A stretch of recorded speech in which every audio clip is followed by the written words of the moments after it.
esqueci de gravar e tinha que deixar o conteúdo. É ruim. Tá. Só vou dar mais um aqui para ficar. Acho que é melhor aí. Estão vendo? Tá com zoom ou não? Não deu zoom, né? Não, não deu zoom. Tá normal. Estranho isso aqui.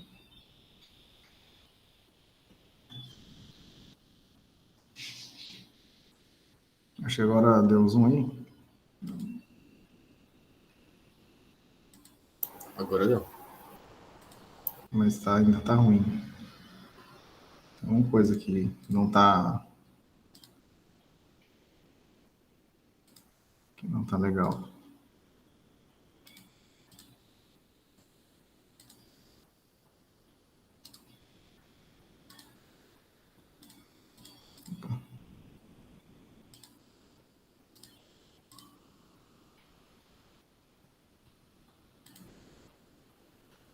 Beleza, acho que dá para continuar assim. Fico mais tranquilo.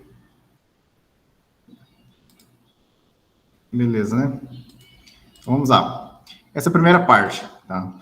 Então, a gente vai considerar aqui que em algoritmo 1, vocês fizeram um trabalho, registros, que já tem, assim, algumas... Vocês tenham sanado algumas dúvidas, principais conceitos de algoritmo, que é a parte de lógica, tá? Então, nessa primeira parte, a gente está estudando lógica. Então, a gente não tem muita conhecimento aprofundado na programação, mas a gente tem um conhecimento básico das primeiras etapas da programação, por exemplo, como declarar variáveis, os tipos, as condicionais, os laços, isso aí tá tranquilo, né, para vocês? Sim, sim. Até as condicionais. Tá. Então, beleza, então vamos lá. Vocês estavam utilizando a linguagem C, certo? Isso, certo. Então, na linguagem C, a gente tem o que a gente chama de tipos de dados. Vocês lembram de linguagem de programação? Uma matéria alguém fez? É uma matéria online? Até agora, não, tipo, aula mesmo, não. É que ela é só gravada, né? Tá gravada, ela é à distância. Ela é no Sim. sábado, o horário do sábado, eu teria que marcar. Sim, só que tem uma aula só. E foi só a introdução. Não tem outra, já tem outra. Já. Puxa. Tem mais duas, eu acho. Mais duas. De gramáticas, enfim. Mas ainda não chegamos lá, que é a parte de tipo de dados, que seria para quem já fez. Tá? Então, a gente precisa primeiro conhecer o tipo de dados. Hoje a gente vai falar sobre estruturas de dados homogêneas, certo? Então, eu vou dar um espaço aqui, ver se isso... o Word não está aparecendo aí. Aí, eu vou colocar aqui a tela inteira, que eu acho que não tem mais esse problema.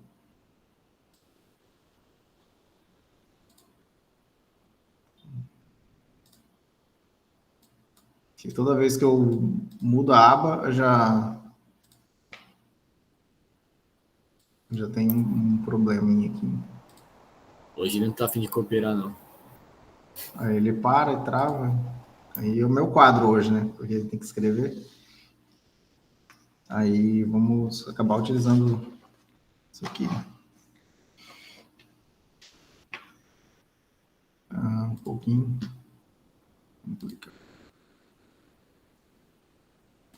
Mas isso aí. O bom é que não tem corte. Tudo ao vivo. E a gravação vai assim. Também. Aqui. Aqui. Beleza. Acho que agora vai dar certo, né? Então, o que a gente vai estar vendo, primeiro, essa parte de estrutura de dados homogêneos. Eu quero saber se vocês têm a ideia do que é uma estrutura de dados.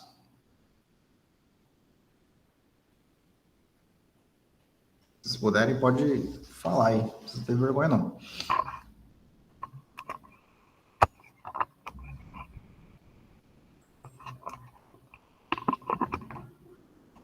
E aí, pessoal? Alguém sabe o que é uma estrutura de dados? Seria... estrutura de dados seria coleção de valores? Uma coisa assim? Basicamente, a gente pode entender assim. Então, é exatamente isso que eu quero que vocês façam, tá? Que, quando eu pedir uma coisa, vocês tentam avaliar o que é, de fato, e trazer uma resposta baseada no entendimento. Porque, às vezes, sem esperar a definição, a gente pode estar, por exemplo, se precipitando e tardando em aprender um conceito, tá? Então, a gente vai acabar formulando. Bom, até então, vocês provavelmente aprenderam alguns tipos de dados, né? Então, os tipos de dados, como até alguns que eu falei sobre a disciplina de linguagem de programação. Caramba. Vou apertar aqui a cadeira, ela baixou. A gente tem dados de que tipo? Vocês podem falar, hein? Vou até anotar aqui para vocês. Só deixa eu colocar assim, dados seria as variáveis em si. Não, assim, a gente não está... Tipo int, double, Isso, char. a gente vai estar falando dos tipos, né? Esses seriam os tipos. Quais os tipos que você já conhece? Int. Isso. Float também. Float, exatamente. String, que é o char. Tá. Eu escrevi string, não tem. Tem o double também, que em C também tem double.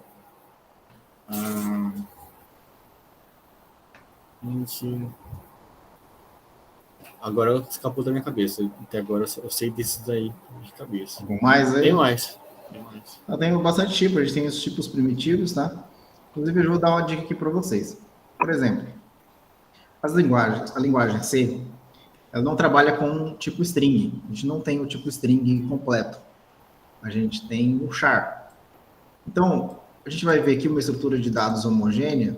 Essa primeira nossa estrutura de dados homogênea, ela vai ser o que a gente chama de vetor. Então, vou colocar aqui como vetor.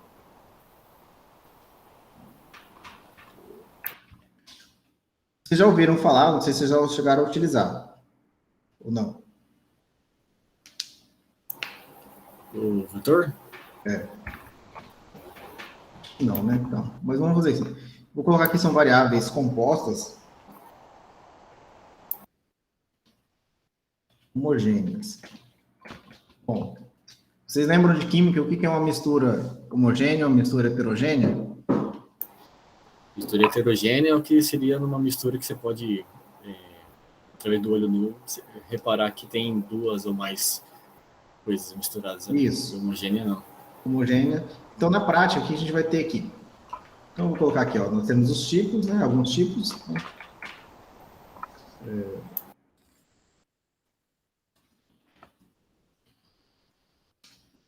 E nós vamos ter uma estrutura de dados, ou seja, estrutura de dados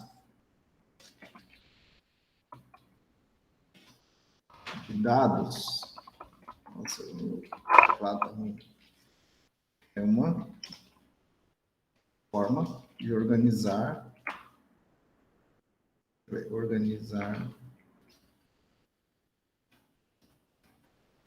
os dados para facilitar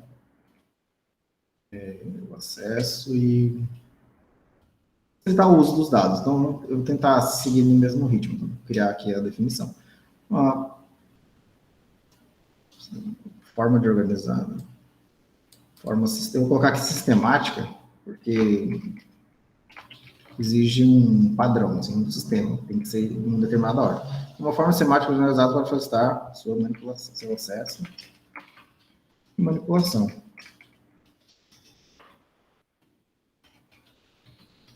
Beleza. Bom, então a gente já sabe que é uma estrutura de dados.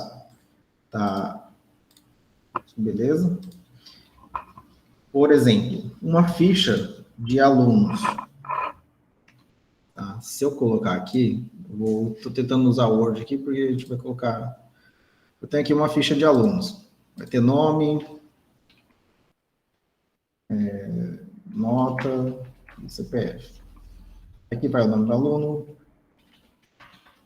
uma nota X, e um valor aqui. Enfim.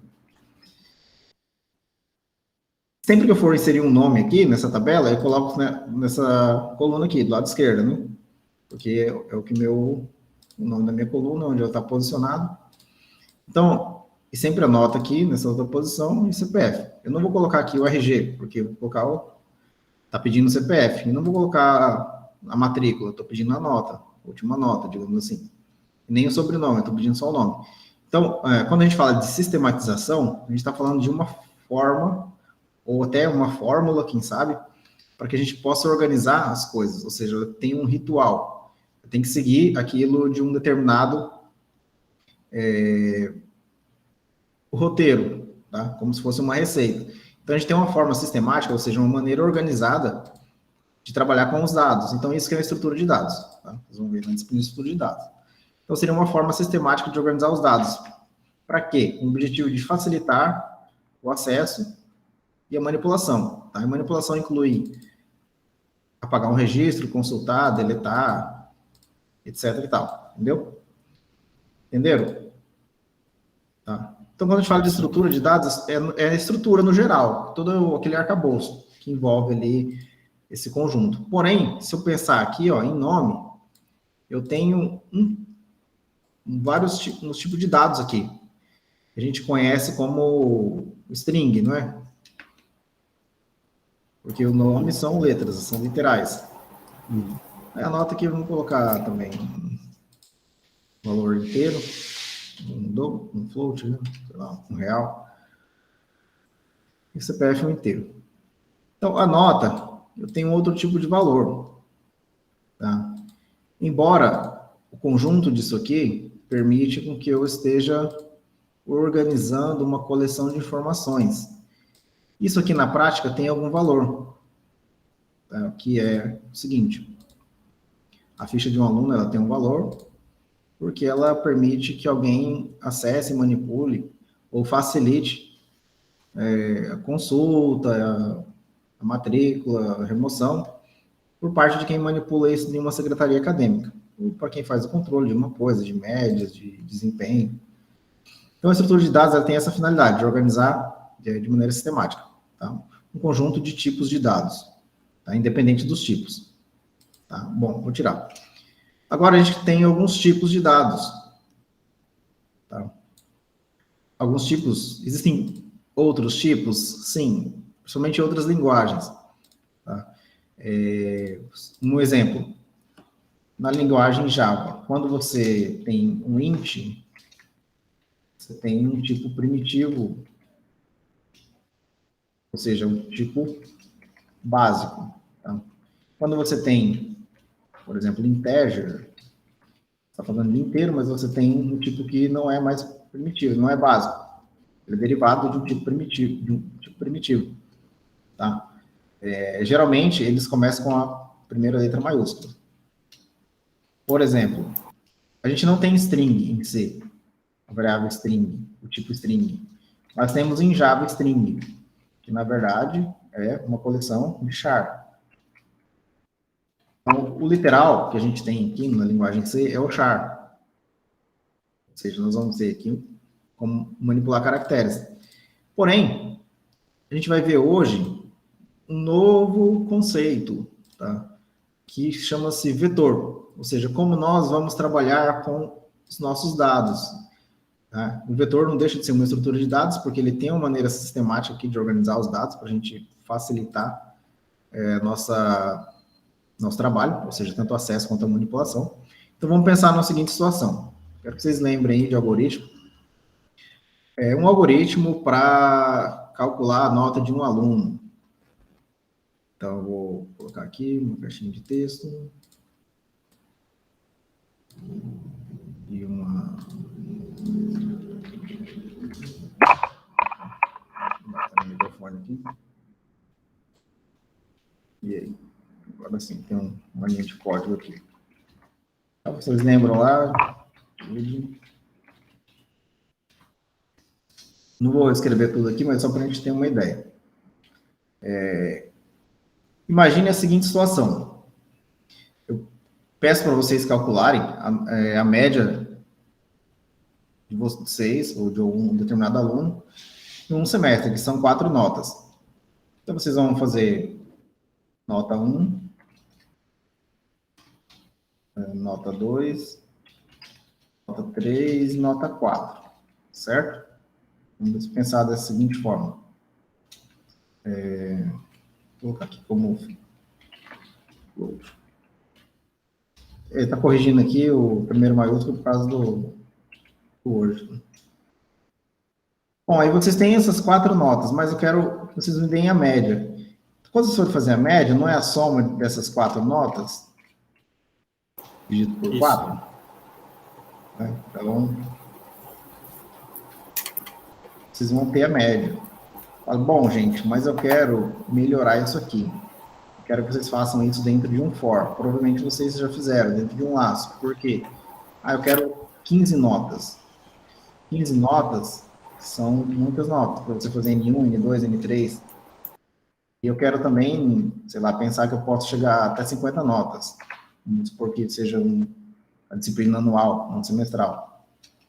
Então, se você fizer de N1 até N50, é meio impraticável. Depois sair somando tudo isso, até o N50 de novo, tá? Vocês concordam que não é produtivo? Não, e é bem cansativo também. Imagina, então. Aí, provavelmente, vocês já fizeram isso, eu até acredito que vocês estão falando.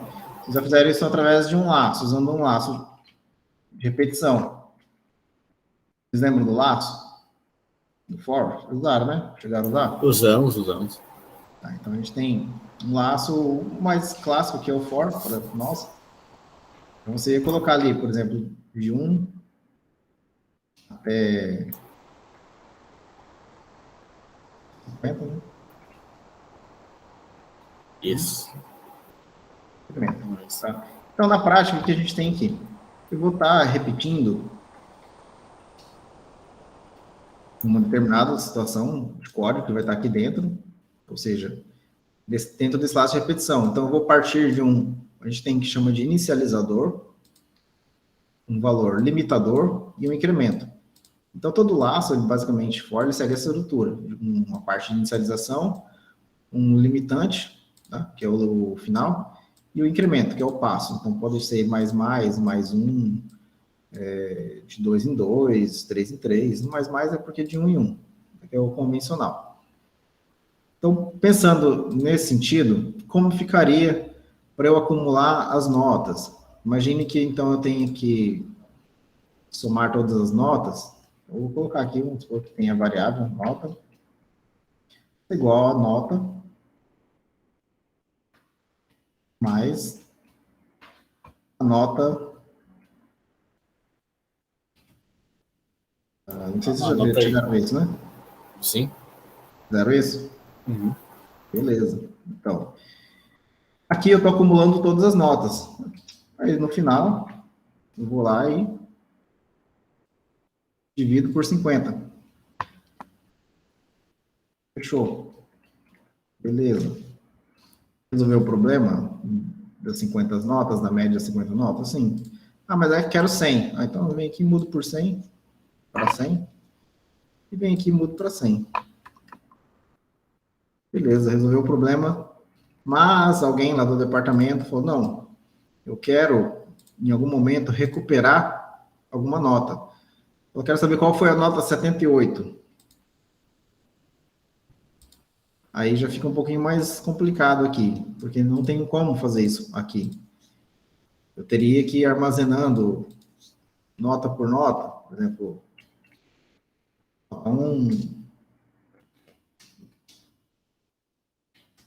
nota 2, etc. Ficaria impraticável, então não precisaria do laço aqui, né? Eu poderia fazer isso individualmente. Pode falar, Wendy. Ô, professor, Sim. Por que o i igual a 1 ele tem que ficar dentro do parênteses do laço for? Dentro do parênteses? Porque eu já tentei inicializar ele fora, o i igual a 1. E não dá certo, dá erro. Não sei se aconteceu Não, só geralmente comigo. aqui, na linguagem C, a gente tem um problema. Por exemplo, a linguagem C, ela é um pouco...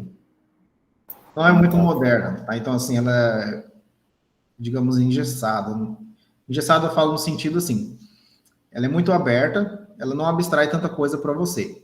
Quando você instancia ou cria, instancia, não, quando você cria uma variável, geralmente você tem que inicializar a variável. Então, se você fizer isso aqui, int i, isso, em outras linguagens, geralmente não tem problema, porque o meu i, ele vai estar inicializado zerado. Na linguagem C, eu tenho problemas com inicializações, porque ela não zera. Então, é como se eu pudesse estar inicializando isso aqui com um valor qualquer aqui. Eu não sei, que geralmente pode ser um lixo de memória, pode ser zero, pode não ser. Tá? Então, o ideal é que você sempre inicialize a variável antes. Assim, nesse sentido, você pode deixar aqui, zerar ela antes. Aí aqui você passa o seu valor de início. Tá? Aí você pode colocar aqui, isso aqui é o zero e aqui seria menor que 100. Acredito que é isso que você está falando? Porque se você não colocar isso Sim, aqui, sim. ó, você tem um problema, que não vai garantir que você conseguir executar o laço. Então você tem que, antes de trabalhar, estar sempre com a inicialização correta, que é uma atribuição do valor mínimo. Seria o 0 ou 1 aqui. É porque Beleza? eu já fiz alguns outros algoritmos que eu colocava o igual a 1 fora do laço for. Aí quando eu ia compilar, ele dava erro. Aí eu tinha que colocar ele dentro do parênteses ali do laço for. Não, é porque dentro de uma linguagem, ela tem uma estrutura fixa para a gente trabalhar. Por exemplo, o for, vamos falando do C, por exemplo. O Java a gente tem um pouco diferente, a gente tem uma situação que tem outros, um for mais moderno, tipo o for each, tá? Essa é a condição para eu executar um laço de repetição for na linguagem C. Aqui eu vou ter aqui, então, um inicializador.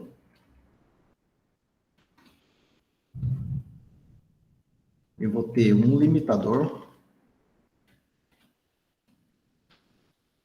E eu vou ter um passo. Eu vou chamar de passo, não de incremento, porque poderia ser o contrário, né? Então, eu posso começar aqui em 100 e limitar a 1 e diminuindo, sei lá. Entendeu? Entendi. Eu tenho que garantir esse começo.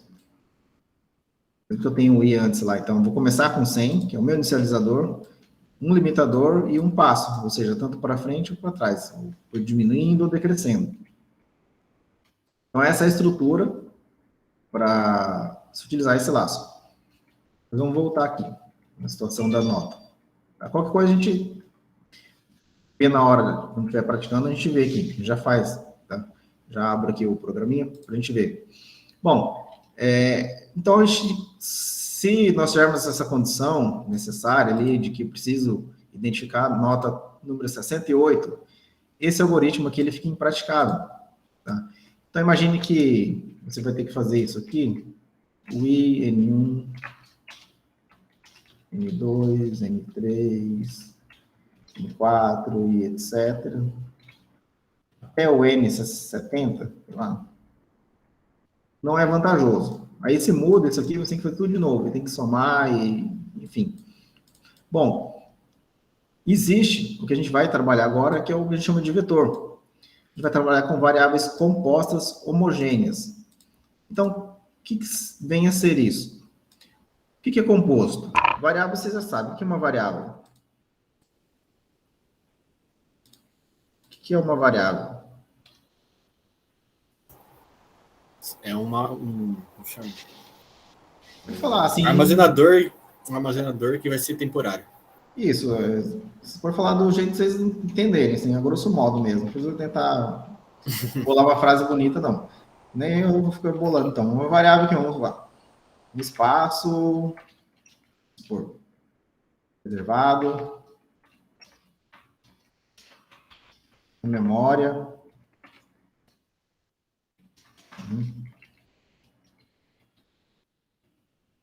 para armazenar valor.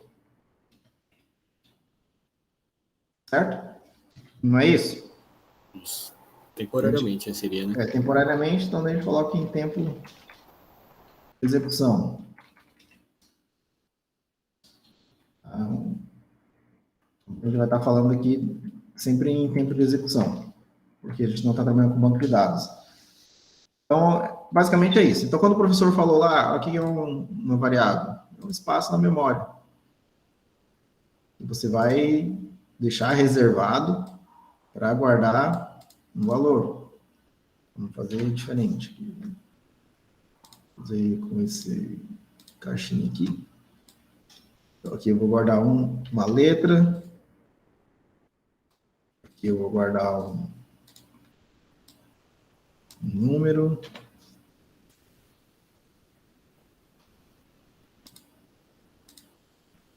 Eu vou guardar uma nota. Já estou confundindo aqui. Beleza. Então, basicamente é isso. Então, são espaços na memória que eu tenho. Eu tenho várias coisas na memória, então eu tenho um pedaço aqui que está sendo usado vamos supor, pelo Word. Outro pedaço que está sendo usado pelo Excel. Um pedaço está sendo usado pelo Media Player. Um pedacinho está sendo usado pelo Google Chrome. É o maior. Esse é o principal, né? Esse é o principal aqui, é o Google Chrome. Então, isso seria o que é uma variável. Então, essa é uma representação visual de como seria uma variável na memória. Tá? Então, é um espaço alocado ali na memória que vai de uma determinada posição, tá? Até uma determinada posição. Por exemplo, um inteiro tem 4 bytes. Como que funciona uma memória? Por endereçamento. Vamos fazer isso. Aqueles blocos de memória, então aqui tem uma coisa, aqui era para o Word, aqui era para o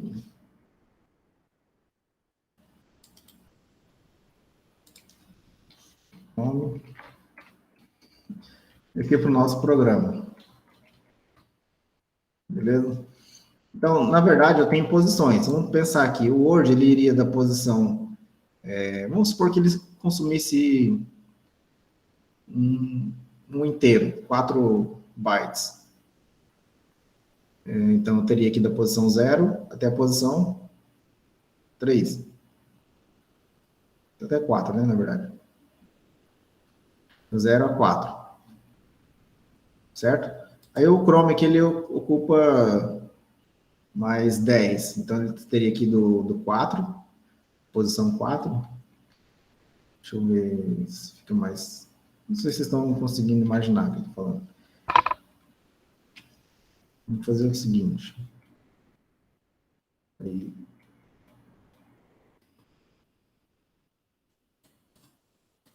Essa seria a posição... Deixa eu ver aqui. É uma maneira de ficar mais...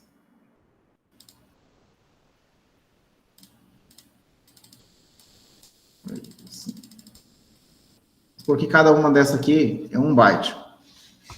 Cada bloquinho desse aqui representa 1 byte. Cada um vai ter... O Word vai usar esses 4 primeiros bytes, tá? Vamos supor aqui, pintar ele de uma cor aqui. Essa outra posição aqui, quem vai usar é o Google Chrome. Beleza. Aí você tem aqui um outro programa qualquer usando um pedaço de memória, e aqui esse programa de novo, que é nossas variáveis. Aqui se declarou lá, tipo, uma nota 1. Lá na frente, na memória, tem um espaço sobrando, foi declarado 2. E tinha o Mozilla, Media Player, alguma coisa assim. Lá. Aí, eu vou só colocar aqui. A gente tem uma posição. Vamos supor que eu tenho a posição 1, 2. Então, por exemplo, o que o Word utiliza aqui, ele vai da posição 0 até a posição 4 de memória. O endereço 0 até o endereço 4. Tá? Então, vou colocar aqui endereço. Então, fica mais fácil. A gente coloca o cifrão.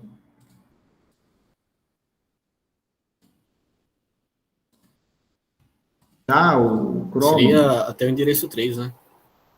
0, Opa. 1, 2, 3. É. 4 aqui. Perdão. Isso. Então, por exemplo, para usar 4 bytes, eu usaria esse endereçamento. Não quer dizer que começa sempre do zero. Né?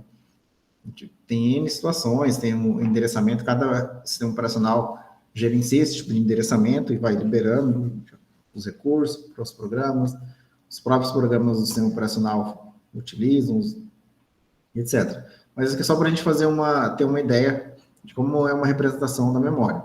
Então, ela tem um endereçamento, tá? Pode ser dividido ali, alocado em bytes, kbytes, alguma coisa, não sei.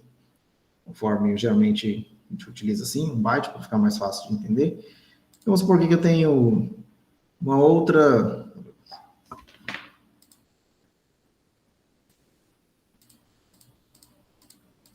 Aqui, 16. É um cifrão. Essa posição aqui, eu estou sendo ocupado por um outro programa. Pode ser o Core, algum programa pesado, que seja. Então, esses posicionamentos de memória, tá? A nossa variável caiu aqui, ó. Vamos supor, caiu no endereçamento. Quando a gente declara nossa variável N1, nota 1, caiu no endereçamento 17. Que é 18, 19, 20, 21, 22, 23, 24, 25, 26, 27. Essa outra já caiu na 27. Tá? Enfim, o sistema vai organizando isso, conforme tem posições livres na memória, certo? É isso que eu quero dizer. Bom, eu vou até deixar isso aqui, depois ficar disponibilidade isso aqui. Deixa eu só colocar aqui. Vai ficar melhor aqui. Beleza. Então, quando a gente fala de estrutura de dados, observe que aqui pode ser a nota 1, um inteiro, e aqui poderia ser tipo a média. Média é um float. Tá? E vamos supor que aqui eu tenha o nome do aluno.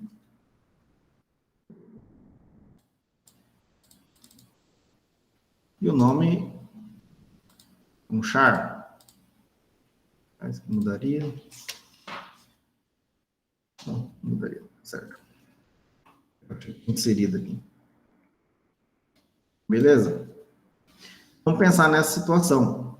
Então, aqui tem uma variável inteiro, aqui tem char, aqui tem float, cada um em um lugar distante. Tá? Quando nós falamos de vetor, nós estamos falando de, que a gente chama de variáveis compostas homogêneas, compostas porque elas não são mais sozinhas. Elas têm um grupo. Tá? E por que é homogêneo? Porque é do mesmo tipo. Então, quer dizer que eu vou ter um vetor, tá? De um tipo específico. Porém, uma regra para o vetor em C é que ele seja do mesmo tipo, todas as variáveis. Então, o que é um vetor? Tá? Então, espaços, vou colocar aqui espaços, como posso dizer? Espaços reservados, tá? Não é uma definição muito reservados na memória, de modo contínuo. Nem sei se é mais como discreto, contínuo. Tá? Geralmente, essa é a maneira, a representação visual que a gente tem de entender. Tá? Pode ser que o sistema não faça exatamente desse modo, mas é a maneira mais prática de entender um vetor. Então, o que vem a ser um vetor? São espaços reservados na memória, de modo contíguo ou justaposto, quer dizer isso, lado a lado, para armazenar dados do mesmo tipo. Então, isso é a definição de vetor, tá? A maneira que eu consegui descrever para vocês. Então, o que seria isso? Seria como se eu tivesse, tá? Eu vou só representar aqui. Eu vou fazer isso aqui. Mas, beleza. Aqui eu vou colocar da posição, para a gente entender.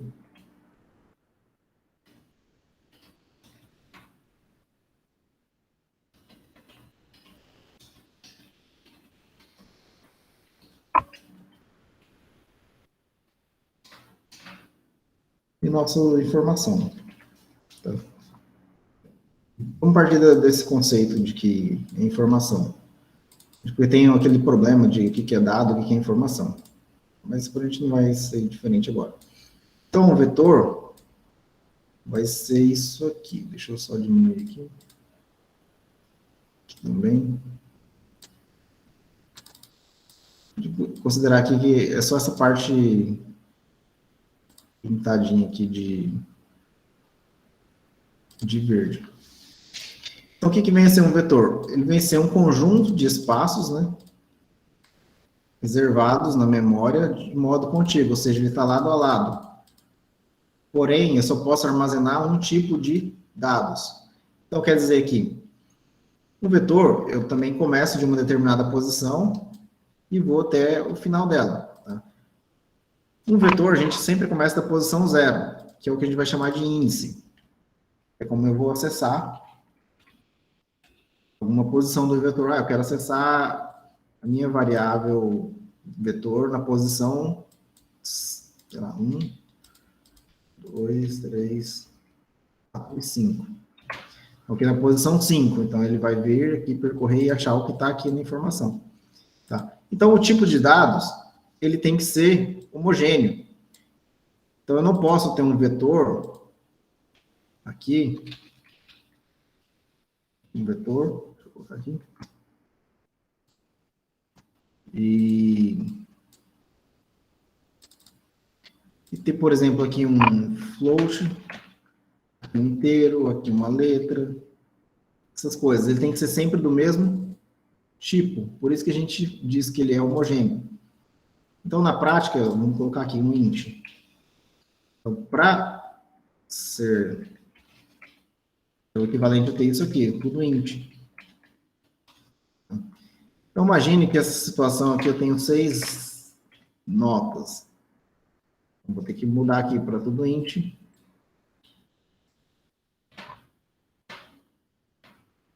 Certo? Aqui eu tenho a posição, então vou falar qual que é o valor da minha nota no vetor, vou chamar um nome aqui qualquer. De nota.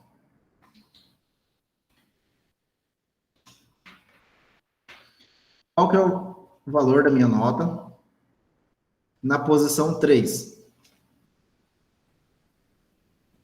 Pode falar. 6? É o 6. Então, vocês vão olhar aqui na posição 3, é o 6. É semelhante ao que vocês faziam lá no laço for, percorrendo usando o índice i. Então, aquele índice que a gente usava no i é para determinar uma posição. Então, se o meu vetor chama notas, na prática, eu quero saber a nota da posição 3, eu vou colocar nota na posição 3. Então, aqui C é igual a nota da posição 3. Então, o X vai estar recebendo, aqui no caso, o valor 6. Tá? Ah, eu quero saber da primeira posição, é 1? Não, a primeira posição é o 0, é o índice 0. Tá? Então, é um detalhe. No vetor, a gente sempre começa, a posição inicial é 0.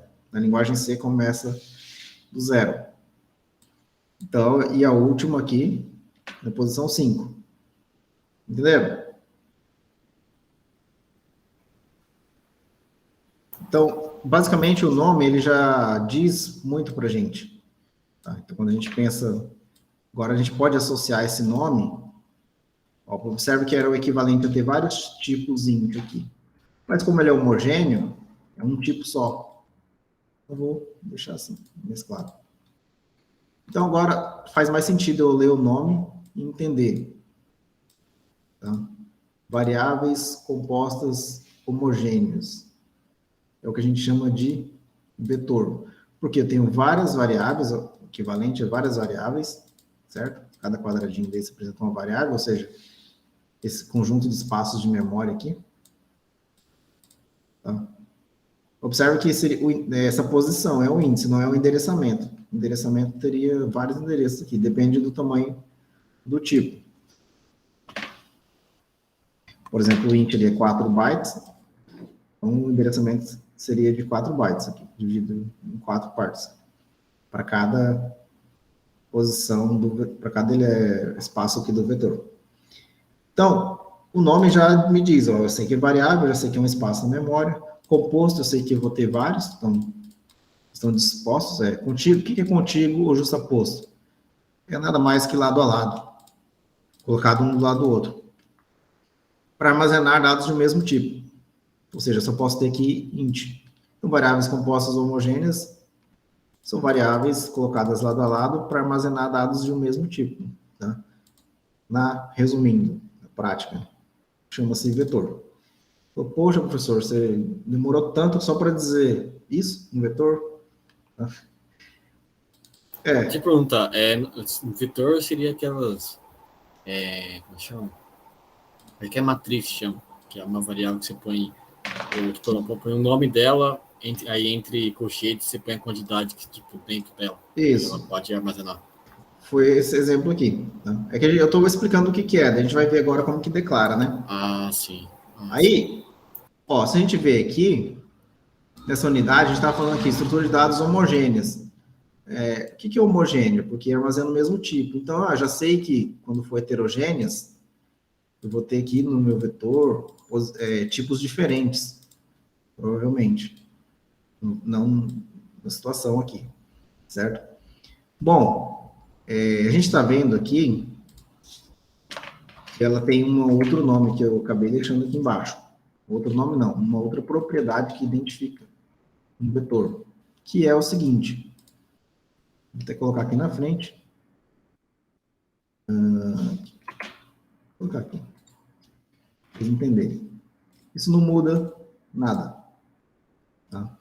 Que a gente pode chamar isso aqui de variáveis compostas, então, homogêneas, né? Certo? Eu vou colocar aqui, ó. E unidimensionais. O que é unidimensional? É que tem apenas uma dimensão? Apenas uma dimensão. Então, se eu pensar na linha verde aqui, ó, eu só tenho essa dimensão, só essa linha. Tá? Então, eu só posso acessar essas posições. O vetor na posição 0, na posição 1, na posição 2, na posição 3, na posição 4, na posição... Então, se eu fizer uma analogia aqui, com o nosso...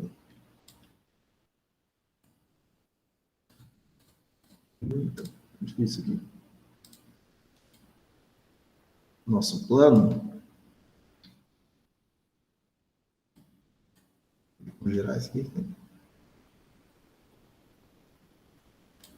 Eu tenho aqui apenas uma dimensão. Nossa, é meio estranho isso aqui.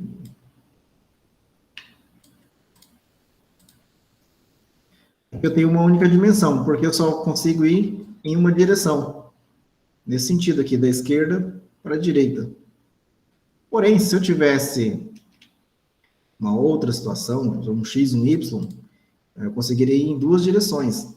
É o que a gente vai chamar mais para frente de multidimensional, que já deixa de ser vetor, passa a ser matriz, porque eu não tenho só posição uma posição, vou ter duas posições. Seria o equivalente a ter isso aqui.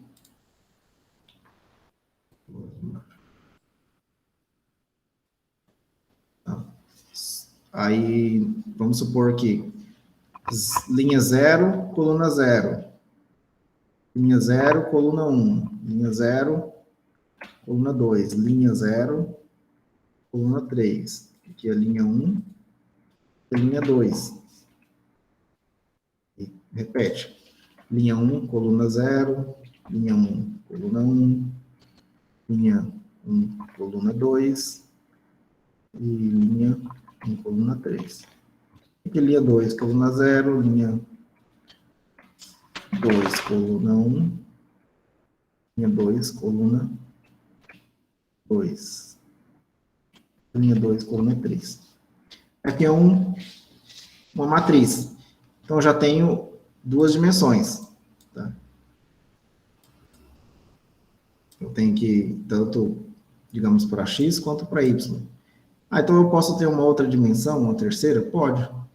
Se eu representar um cubo, por exemplo, que é de profundidade, então imagine que a gente tenha essa continuidade aqui.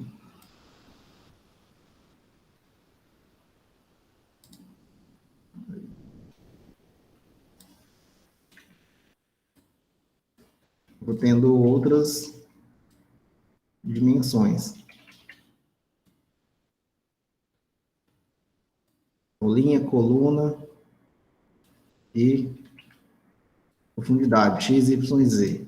E aqui é como se tivesse só o x, entenderam? Então, por que a gente chama de unidimensional? O vetor, porque ele só tem uma dimensão. Então, na prática, é isso aqui. Deixa eu apagar, porque não vou utilizar agora. Então, o vetor é isso. É uma estrutura de dados, é uma maneira de a gente organizar os dados em memória, tá? Mesmo que seja temporariamente, em tempo de execução. Nós temos isso aqui, eu vou tirar isso aqui só para facilitar a compreensão aqui, senão a gente pode pensar que é uma matriz também.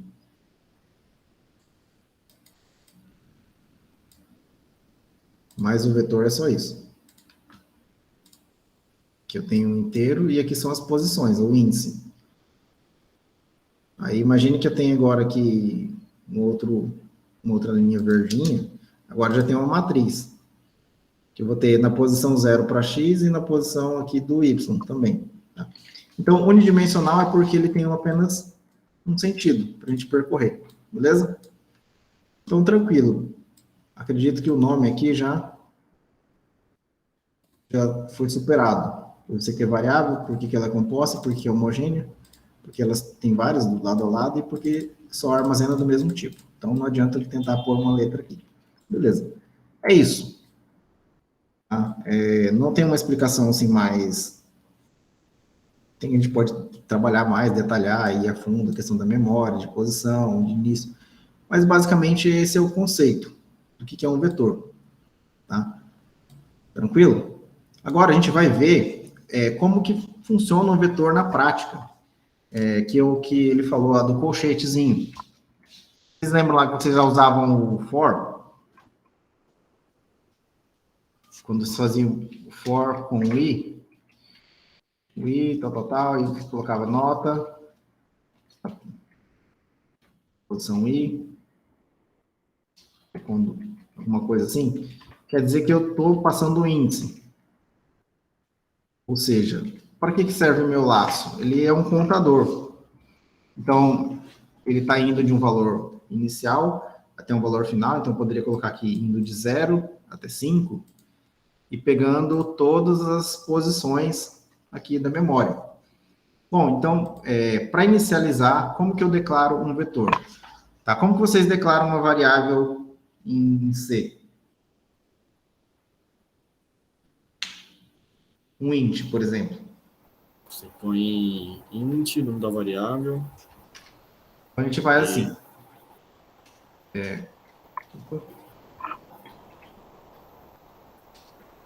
Geralmente assim. Um tipo e o identificador. Isso.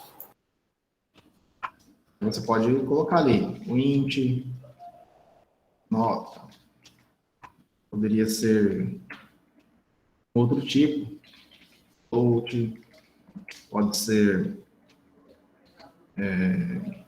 um char, tá?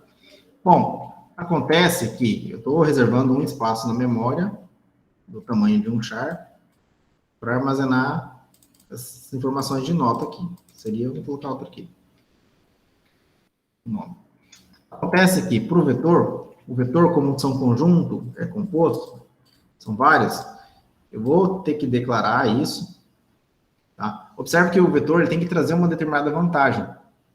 Por exemplo, se eu pensar na situação das notas, nota 1, imagina eu ter que declarar esse monte de variável, é a nota 70. Então, a gente pensa no vetor como sendo uma forma de organizar melhor, de acessar e ser mais objetivo e simples. Então, quando a gente for declarar o vetor, a gente segue a mesma estrutura, o tipo, o nome, tá? O tipo, o identificador,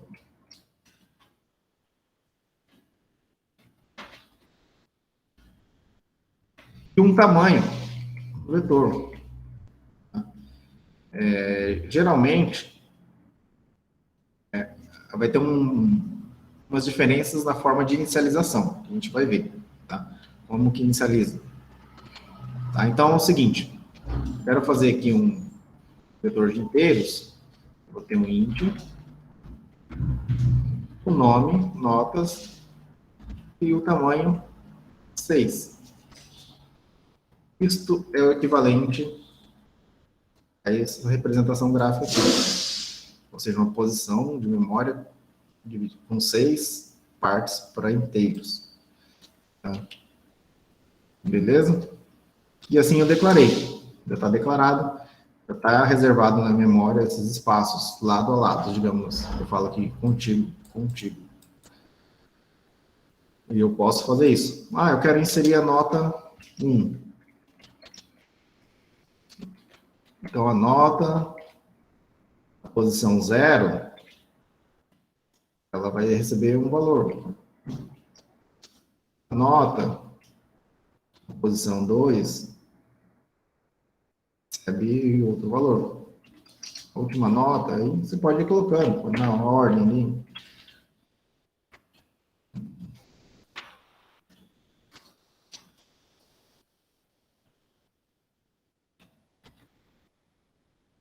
Entendeu? Aí eu só preciso mudar o índice. Eu não preciso ficar nota 1, nota 2.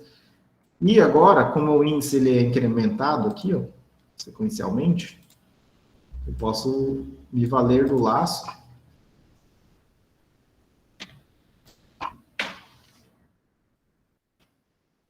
para fazer isso aqui. Concorda? No i do laço lá do for, o i vai mudando, conforme o laço vai mudando, e eu só vou armazenando aqui. Então, eu poderia mudar isso aqui para algo do tipo um for. Eu tenho um i começando do 0, né? Porque a posição inicial é 0. Eu vou ter o i menor que o tamanho do vetor. Tá? Sempre o tamanho do vetor, ele vai de 0, é o índice do vetor.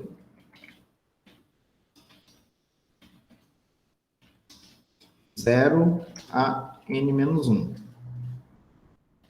Sendo n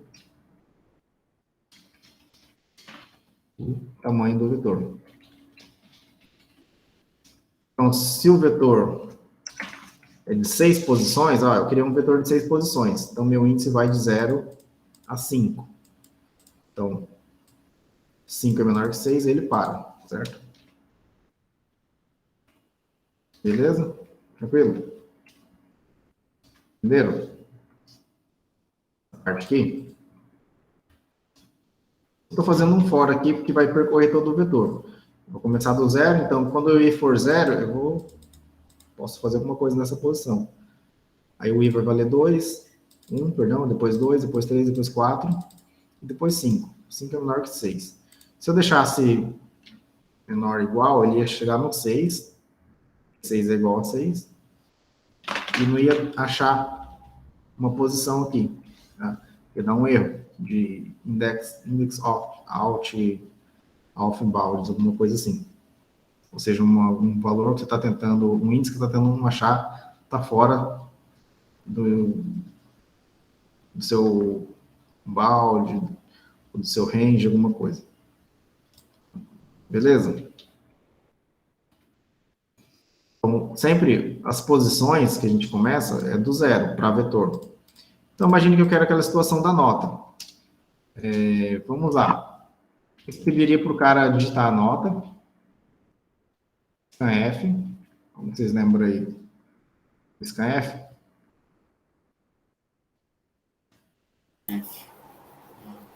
O inteiro. Em C. Hã? Em C, né? Entendi. É scanf. Não, tô perguntando a linguagem. É em C, em C. Ah, sim, é scanf. Inteiro é o I comercial com O nome da variável. Porém, agora, o que eu vou fazer? Eu vou falar em que lugar que eu quero colocar. Então, poderia aqui, por exemplo, digite a nota. O cara vai digitar. Eu poderia até colocar aqui.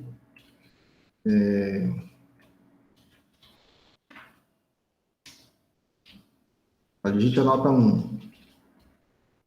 Digite a nota 2. Vocês entenderam isso aqui? É o formatador. Eu só não tenho em dúvida aqui, eu acho que tem que ser assim. Faz tempo que eu não usei, então. Mas a gente vai ver aqui isso aqui agora. Então, ele vai digitar as notas aqui, né? Vou colocar aqui. Indentado. Melhor. E eu vou fazer o for aqui já nessas posições. Eu posso até colocar aqui a média. Média não, poderia ser a média já. Ou a soma. A soma. A média vamos fazer lá fora. O que seria a soma? Soma é igual a soma mais a nota. Ele acabou de encontrar a posição. Então, eu só vou colocar aqui que minha soma... A soma de inteiros, né? Então, aqui, começa com 0. Então, se ele achou a nota, a primeira nota 5, soma vai ser 0, igual a 0 mais 5. Aí soma vale 5. Depois é 5 mais a próxima nota, durante as 6 vezes que fizer o laço. Depois eu só posso vir aqui, falar que minha média é igual a soma por 6. Ah, mas agora, é o seguinte. Eu dou um exemplo com 6 aí, e o 70 lá. Vamos mudar para 70. Uma posição 70 aqui. 70. O cara vai ter que digitar 70 notas. E aqui a média é 70.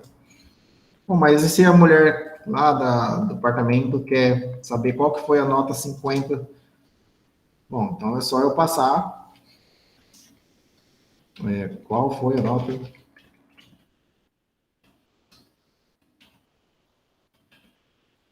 50. A nota 50 foi tem um vetor ali, notas, né? Detalhes quando a gente está digitando. Notas na posição 59. Detalhe, a gente sempre coloca o menos 1. É N menos 1. A posição 50 seria o índice 49. E eu vou colocar isso aqui. Vou colocar aqui. 20. Depois você pode imprimir. Assim, não estou pensando em um algoritmo bonito, é só para a gente tentar identificar aqui. Tá? A gente tem um problema aqui, a gente pode ter problemas com relação à inicialização de vetores, porque a gente tem algumas formas de inicializar. Tá? O ideal é que eu garanta que, como eu vou preencher todos aqui, eu não vejo problema. Como eu falei, não tem como eu garantir que vai ser limpo essa inicialização com zero, porque vai pegar posições de memória, então vai ter lixo de memória, e você não trata isso. Então, seria o ideal que a gente preenchesse com zero. Uma forma de preencher com zero, poderia usar isso, eu vou até fazer uma estrutura diferente aqui.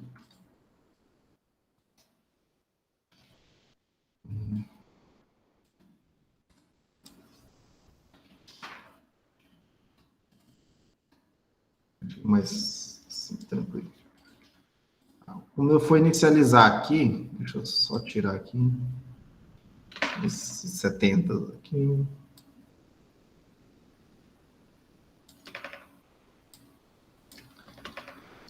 Uma forma de inicializar,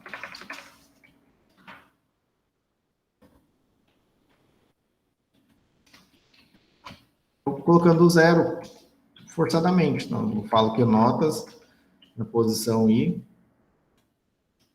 recebe zero. Ou seja, para 70 notas, ele achar aqui, vai fazer o laço e vai zerar tudo. Aí depois eu posso trabalhar, sem ter problema. Então basicamente, o vetor é isso. É uma estrutura, a gente vai colocar aqui. Então, vocês já sabem trabalhar com variáveis. Vai ser a mesma coisa, a diferença é que a gente vai ter um índicezinho do lado acompanhando a variável.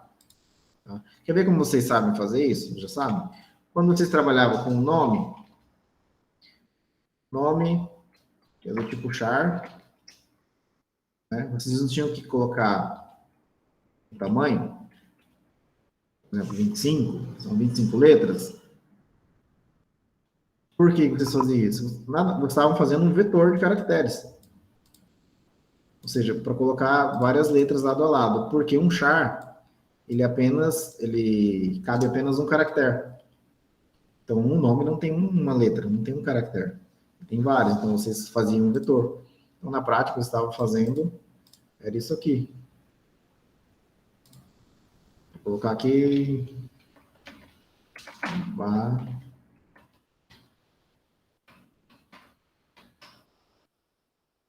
barra.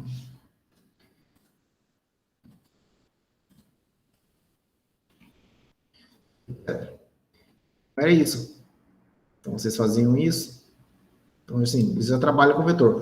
O que a gente pode fazer com vetor é manipular as operações. Eu posso, nesse caso aqui, eu estou percorrendo um vetor, inicializando com zero, eu posso trabalhar com ele aqui, fazendo algum tipo de conta, de soma.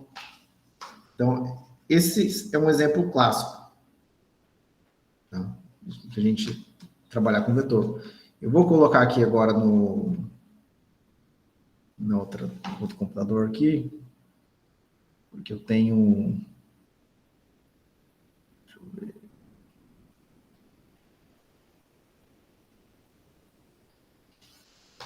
Para eu mostrar para vocês essa questão do algoritmo, tá? Bom, a gente já vai fazendo aqui e corrigindo, tá? Porque faz tempo que eu também não uso C. Vamos lá. Coloquei aqui, vocês estão vendo a tela aí? Tá carregando aqui.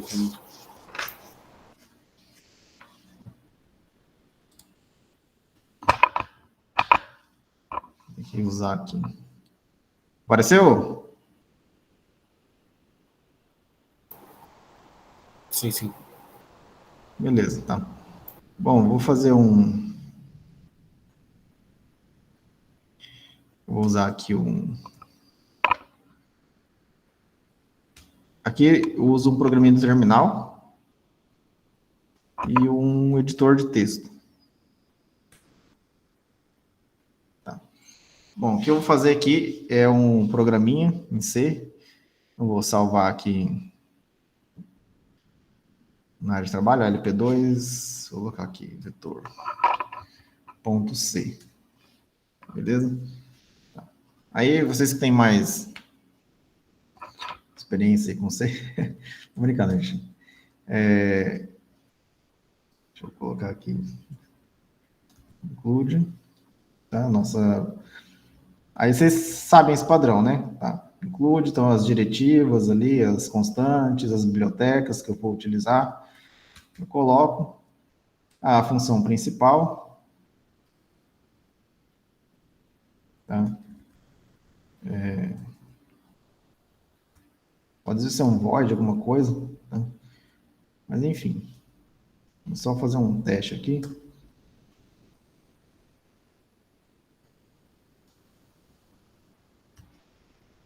E eu coloquei falei que ia mandar um vídeo, vou mandar para vocês instalarem no Windows, para funcionar dessa mesma forma aqui com linha de comando.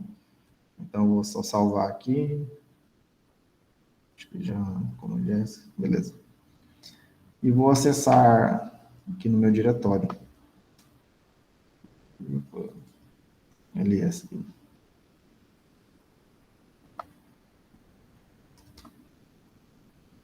Então, aí para compilar aqui, eu só digito o compilador, né? O nome do GCC, GNU C Compiler, o nome do arquivo,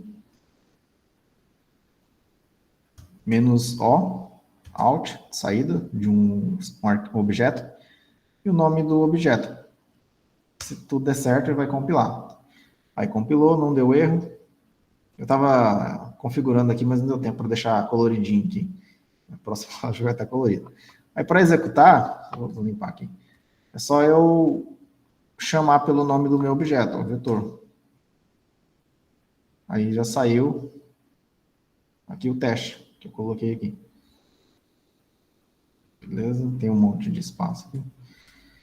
Então vamos tentar fazer aquele exercício do vetor. Bom, qual que era? Deixa eu olhar aqui. Era de notas, né? Vamos fazer o seguinte.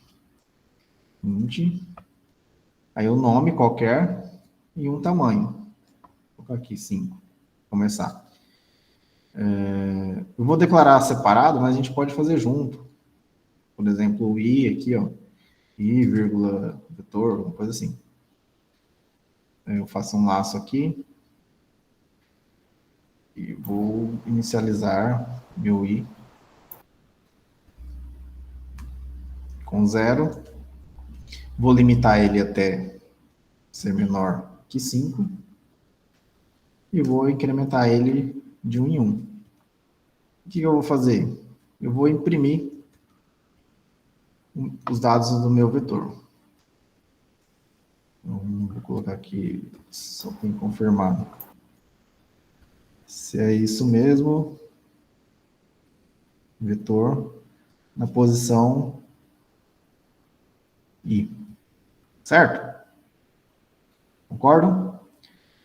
As lembram dos formatadores, porcentagem D, porcentagem F, porcentagem U, inteiro sem sinal, D com inteiro, F float, C para puxar, S para string. Então, beleza. Vou compilar de novo o mesmo arquivo e executar aqui. Opa. Vetor, deixa eu só, acho que eu não salvei. Onde é S? Acho ruimzinho ficar sem colorido aqui. O que eu fiz aqui? Aí, vetor. Olha só que bagunça. Estranho, né? Por que isso? Acho... não, Vou colocar um barra D aqui, né? Até travou, viu? Hã? É que tinha dado uma travada. É que não tinha Mas aparecido, voltou? agora apareceu. Voltou. Vamos melhorar aqui. A gente vai melhorando aos poucos, né? Porque aí vamos tentar compilar de novo e executar de novo. Tá vendo? 0, 0, 0, lixo de memória. Não era para ser isso. Então, eu vou fazer o seguinte. Eu vou zerar o meu vetor. Como que eu faço para zerar? Eu vou fazer isso. Um vetor na posição I. Recebe 0. Bom, eu posso fazer um laço para zerar e outro laço para imprimir, mas como vai estar, eu estou zerando e já imprimindo, logo na sequência, eu estou garantindo, então não faz diferença. Nesse caso aqui, só para a gente visualizar. Então, compilo de novo, executo. Então, zerou. Tudo. Beleza? Tá, agora vamos ver o lance da nota. Por exemplo, para a gente fazer com as notas. Imagine que... Agora, não faz sentido eu zerar, porque quando o cara digitar já vai sobrescrever. Você pode até deixar, ou tirar, vamos supor aqui. Mas eu quero só lembrar aqui a sintaxe do scanf. Vou fazer o seguinte, digite a nota. Olha um detalhe que legal aqui, que vai ser isso aqui, um espaço aqui, e o i. E o cara vai scanf, meu formatador, que vai ser um inteiro, uma posição. Acho que é isso. Beleza? Vamos ver se tudo der certo. Eu imprimir e vai sair que o cara digitar aqui.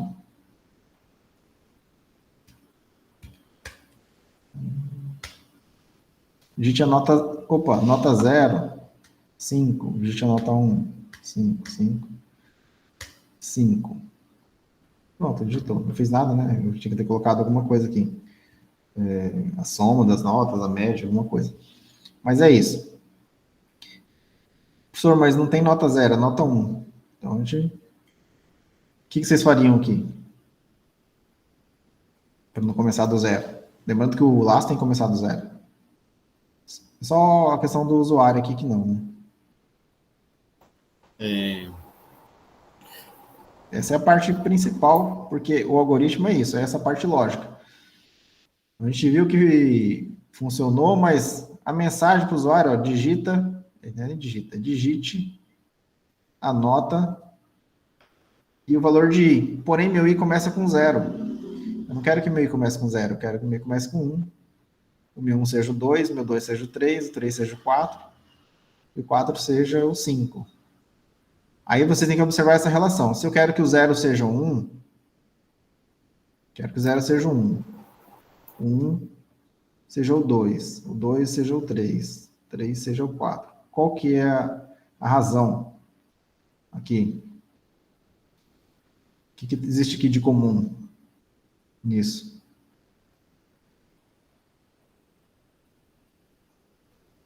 Que é sempre um número acima, né? O 0 eu quero que seja 1. Então, do 0 para 1, a diferença aqui é 1. Do 1 para o 2 é 1, do 2 para o 3. Então, eu já posso corrigir isso aqui da seguinte forma. Colocando mais 1. Já melhoraria. Tá? Eu vou melhorar um pouquinho esteticamente aqui. Só colocar aquela... 2 pontinhos aqui.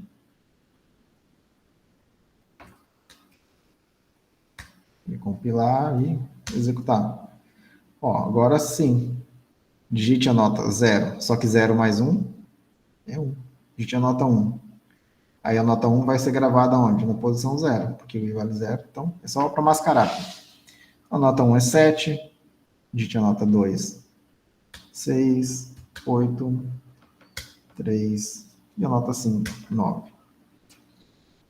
Pronto. Basicamente, agora, se eu quisesse fazer uma soma aqui das notas, eu posso fazer. Vou incrementar aqui, né? Soma é igual a soma da nota, perdão, do vetor. O nome aqui poderia ser ter notas, né? Acho que fica melhor.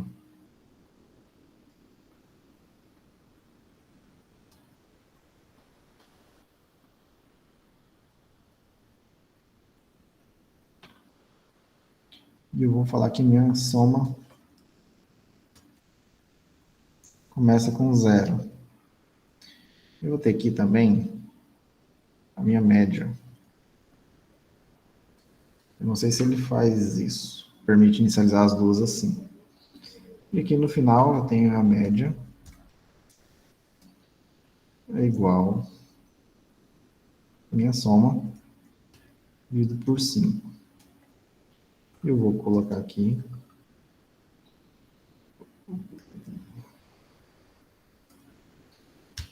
Quando eu mudo de um teclado para o outro, fico meio perdido.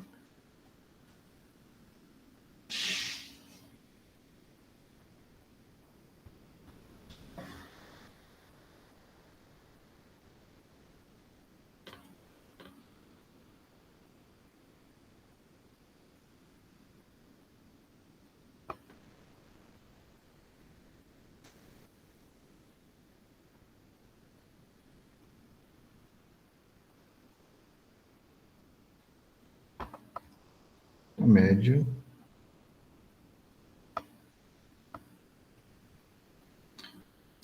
é igual a média. Beleza? O que eu fiz aqui? Só coloquei uma variável soma aqui dentro, então ela vai incrementar. Então, quando a gente tem essa estrutura de alguma coisa igual a alguma coisa, eu estou fazendo uma operação de ou incremento ou decremento. Então, por exemplo, isso aqui mais 1 é igual a alguma coisa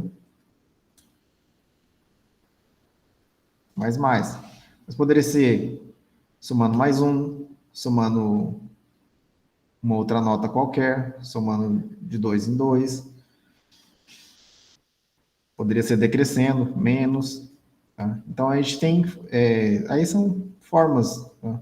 Por exemplo, de otimizar isso aqui, mais igual. É uma forma de escrever. Tá? Então, vamos colocar aqui a soma. Então, eu fiz aqui uma soma, recebe a soma, ou seja, no primeiro caso aqui, o 0 é igual, soma é igual a 0, né? Que recebe 0 mais a primeira nota que o cara digitar.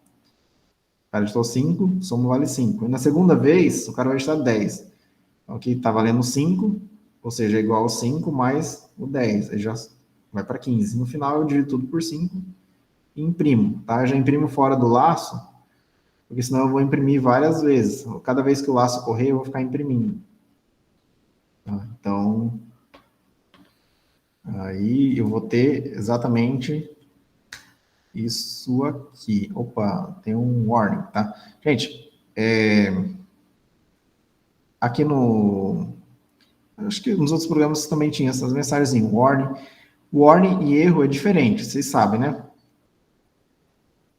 São diferentes? São. Warning, ele é um aviso. E um erro, ele para a execução. Um aviso, ele possivelmente ele encontra um problema, mas qual que é a situação? O seu programa vai funcionar. Então, se fosse um íconezinho, seria aquela exclamaçãozinha amarela. O erro seria aquela bolinha vermelha, com o xizinho vermelho. Então, o erro, ele faz a execução parar, ou seja, não termina de compilar, e o warning, ele compila. Compilou aqui, normal. Só que ele deu um aviso. Ó, os argumentos, os dados argumentos não usados no formato string. Eu não passei o formato aqui. Por exemplo, média é igual a média. Então, eu só vou colocar aqui que média tá como inteiro. É isso. Isso não ia fazer meu programa parar de funcionar. Eu nem compilei e vou rodar. Nota 1. 6, 7, 8, 9. Aí, média, já deu um erro. Não mostrou. Porém, executou. Então, o warning, ele tem essa diferença. Então, eu vou colocar aqui agora compilar. E agora deu erro. Aí, você viu o erro? Tá, porque eu escrevi aqui warning. Não tem nada a ver. Eu até assusta.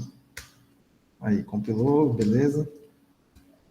Vou executar. 6, 6, 6 e 6 e 6. E a média, 6. Tá? Só ficou meio estranho aqui. Eu coloquei a quebra de linha aqui. Não era para ser aqui. Era para ser aqui. Agora sim. Aí eu compilo novamente. Vou só limpar a tela aqui. E executo. 7, 6, 8, 9. Média 7. Beleza? É isso o vetor. Tá? Agora vocês... não sei se vocês estão com o computador, vocês querem fazer, testar, eu vou deixar aqui na tela. Aí, uns 10, 15 minutos, aí a gente finaliza. Aí vocês fazem aí e eu aguardo as perguntas. Se tiver alguma pergunta, quem quiser fazer. Beleza? Beleza. Eu não sei se vocês têm aí. Provavelmente vocês têm, né? Vocês usaram o programa no passado. Eu até não pensei nesse detalhe. Eu falei lá em instalar, mas... Quando tava na parte de... Eu uso o Visual Studio. Então, eu estava configurando aqui na minha máquina e estava baixando Ô, o Marcos, MinGW. como você utilizou para ser do Visual Studio? Ó, eu instalei aqui o MinGW e três extensões lá dentro do Eu Visual também Studio. fiz isso. Eu instalei o MinGW e instalei as extensões recomendadas. Aí funciona. Aí só que eu vou pelo terminal também. Posso tentar passar mesma o coisa. vídeo onde eu consegui instalar tudo direitinho para usar o C. Pode sim, Deixa eu pode ver se passar eu no acho grupo. aqui. Faz esse favor para mim. Vou ver se eu consigo fazer no meu aqui no Visual Studio também. Só que quando eu misturo, Peraí que a internet tá meio lenta aqui, tá demorando para carregar.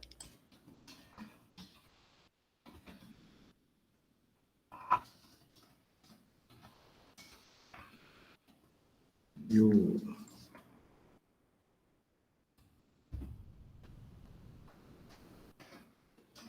Visual Studio fica legal, que ele fica coloridinho ali, o programinha também.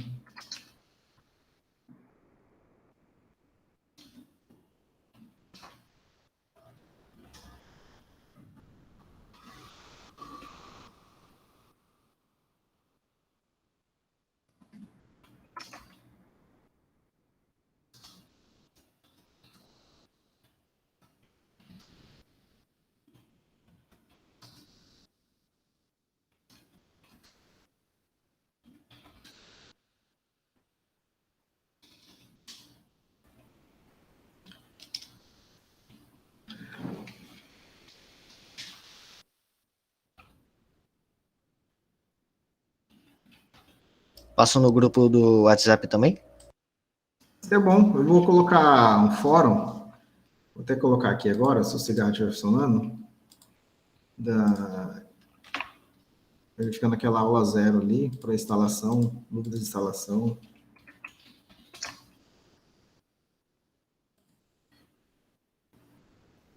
Bom, consegui entrar aqui. E vou colocar aqui. Enquanto isso, quem quiser ir tentando fazendo lá, vocês estão vendo a tela aí, acredito? Então,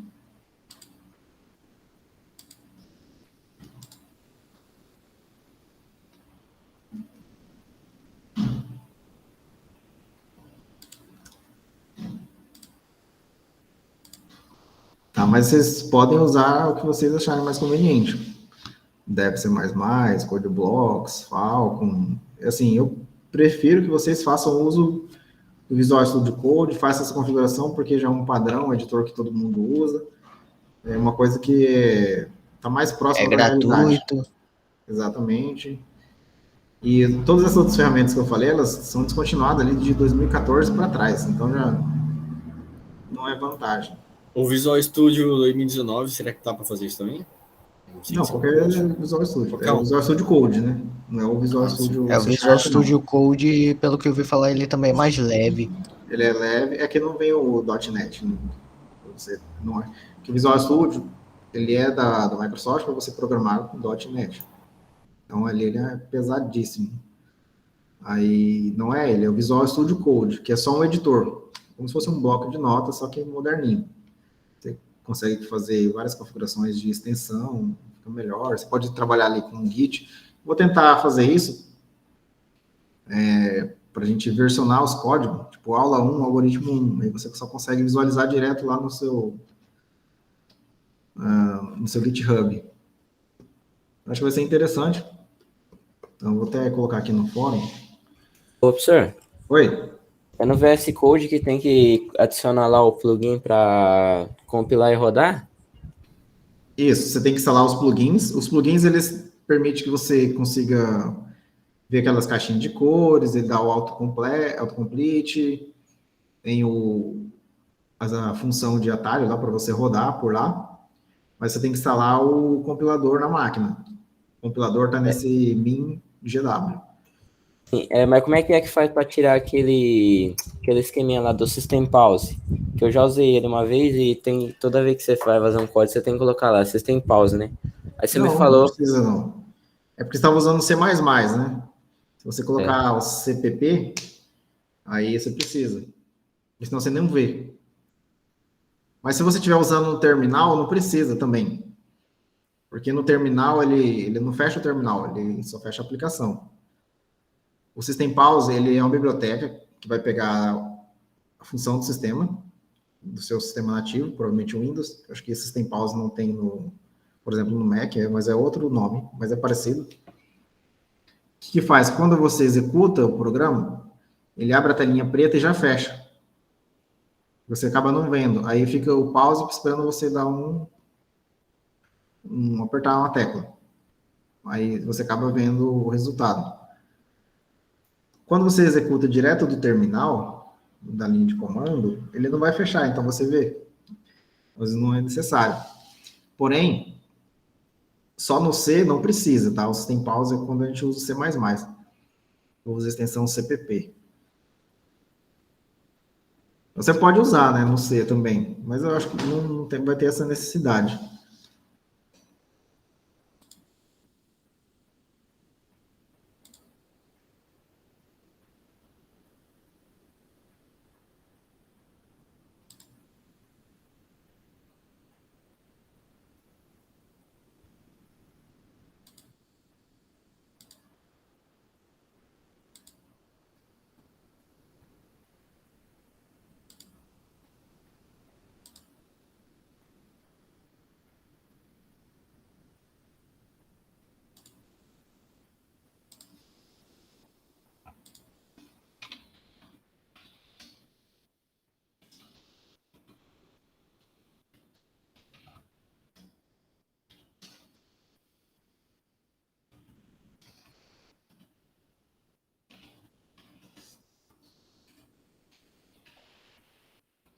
Professor, esse algoritmo é para refazer? Isso, vou fazer.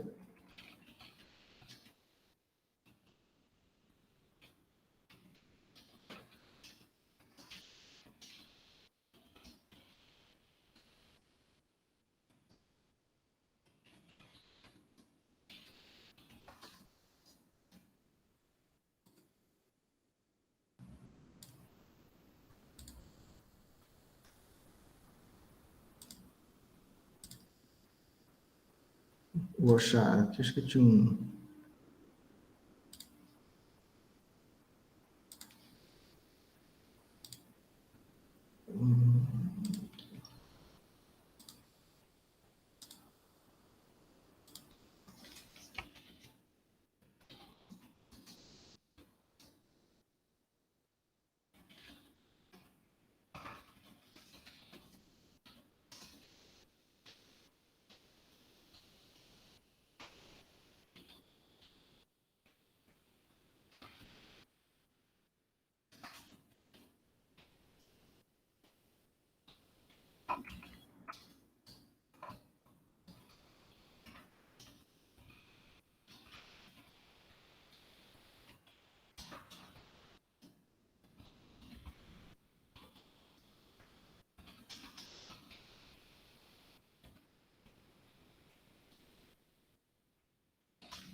Ó, vou estar colocando aqui, já coloquei no fórum, para vocês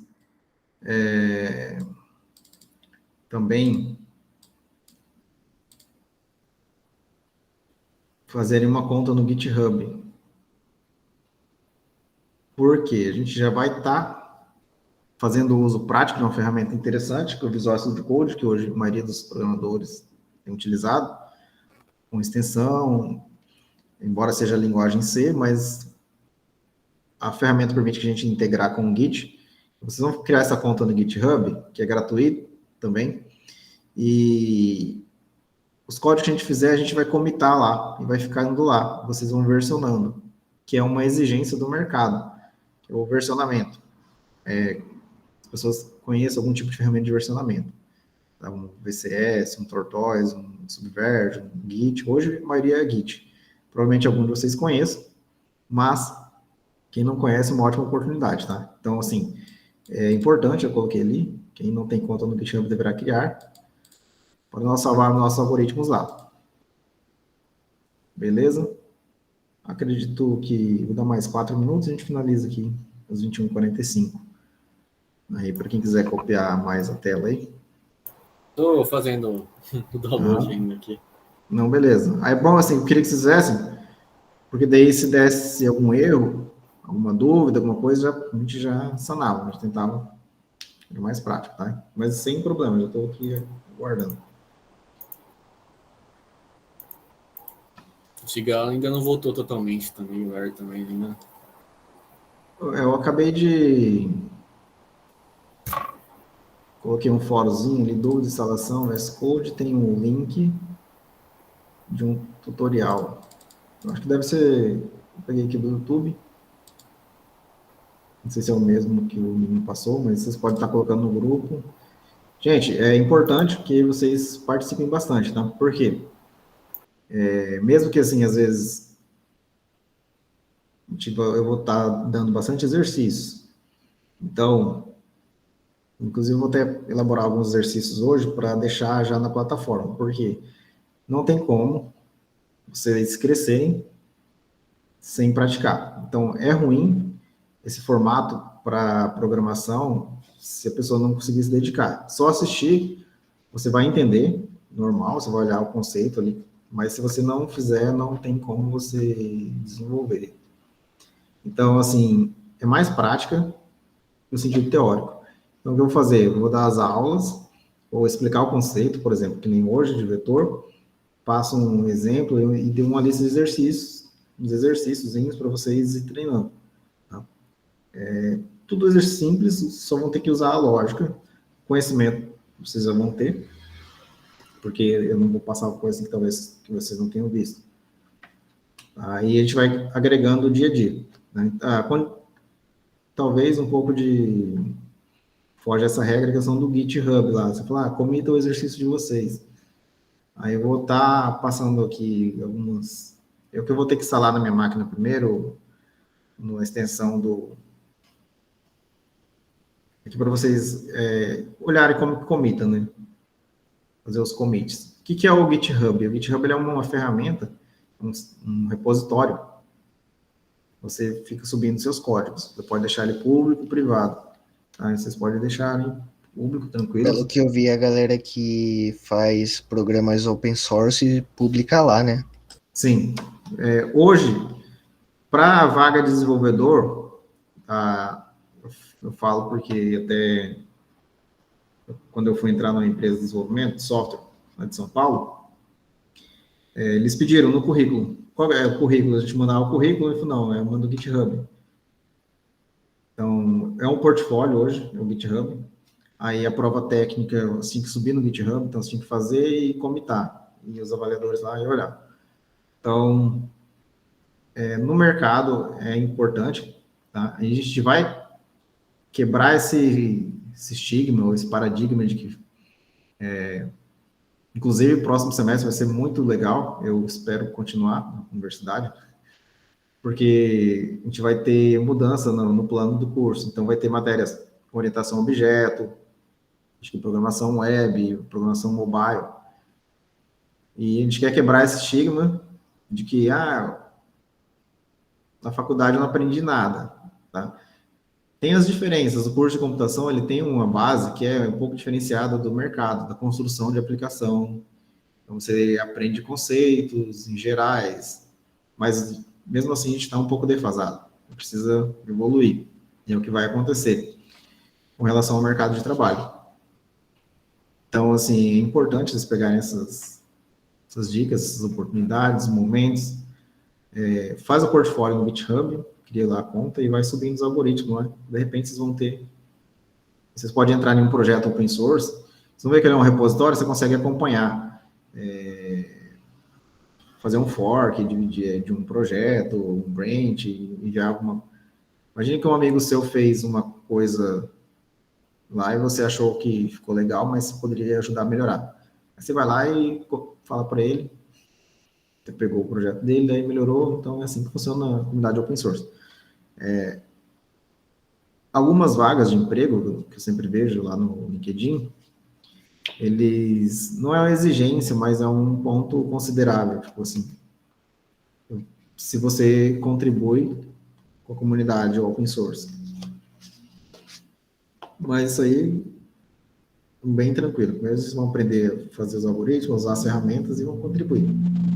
E vocês podem fazer no sisteminha de vocês lá, qualquer coisa que vocês queiram fazer, tá? Porque é uma coisa que eu digo, eu estou há muito tempo na parte computacional, mas eu estive sempre trabalhando pouco, digamos assim, com disciplinas, com a parte acadêmica, então a dinâmica é bem diferente do mercado. Quando eu entrei no mercado, você vê que é outra pegada, então, tipo, é insano, é totalmente diferente. Então, a gente precisa estar praticando. É isso que para quem quer ir para essa área, né? Eu digo. Mas até outras áreas é bom que você esteja. Deixa eu ver, me fez uma pergunta aqui, deixa eu ver no chat. Se você esteja ciente de como fazer as coisas. Como faz para não aparecer o número digitado embaixo de cada nota? Tira o barra N do. Acho que tem um barra N.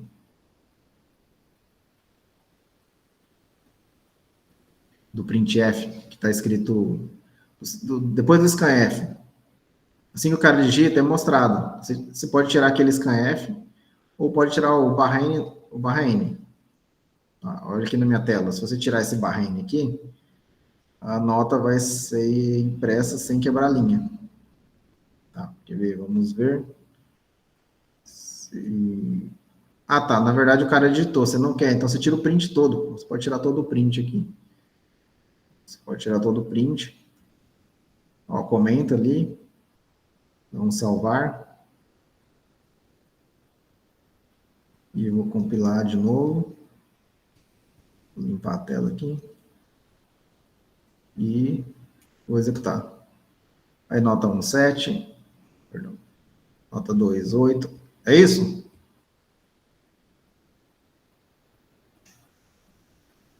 O Marcos. Marco Antônio, isso? Beleza. Então, no caso é porque assim, quando a gente digita, ele captura aqui e fica. Aí além de, no momento que eu capturava, logo depois eu imprimia. Então eu imprimia de novo, só ainda tinha um barra D, um barra N. O barra N ia colocar embaixo. Se eu deixo isso aqui sem o barra N, ele ia ficar um 7 aqui na frente do outro. Mas aí depois que eu entendi a sua pergunta ali. Ô, professor, Sim.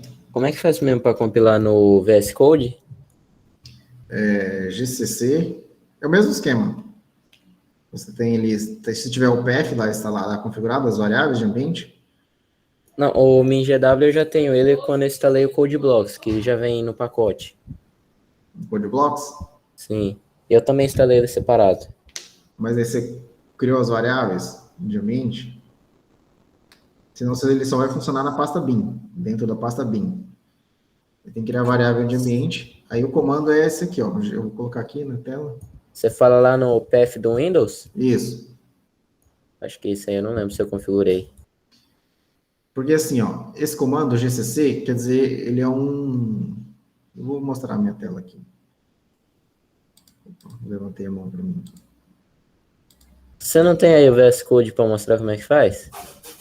Tem, mas ele não está funcionando ainda. Eu estou instalando as extensões. Eu estava instalando, por isso que como eu não terminei, por isso que eu usei o Mac. Mas está vendo aqui o bin? Mas eu te mostro aqui. Aqui você vai ter o MinGW, vocês estão vendo a tela aí?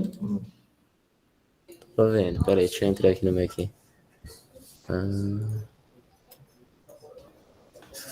Nossa, é diferente. Só aparece sistema. Você que fez a alteração. Não, é o meu disco. Esse C2 ponto, meu nome. É uma label do disco. Aí, o bin, aqui você vai ter o GCC, ó. O GCC, que é o compilador C. Ele só funciona aqui. Então, vamos supor que eu posso vir aqui e abrir um bloco de notas. Notepad. Fazer isso aqui. Include.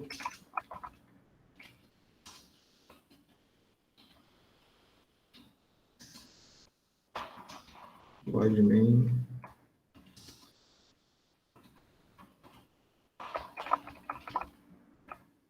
Outra coisa aqui. Eu mudei de teclado, acho que eu perdi de novo. Olá, não mudo. Vou salvar aqui salvar na raiz aqui no C. É mais fácil. Olá.c.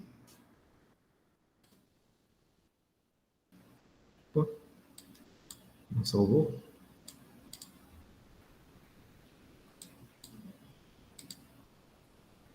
Não tem permissão. Beleza, maravilha. Deixa eu colocar aqui, então, no usuários, William. Vou aqui logo na área de trabalho. Só não posso esquecer, olá.c. Beleza. Aí, eu vou fazer o seguinte, eu vou no prompt de comando, vou na minha área,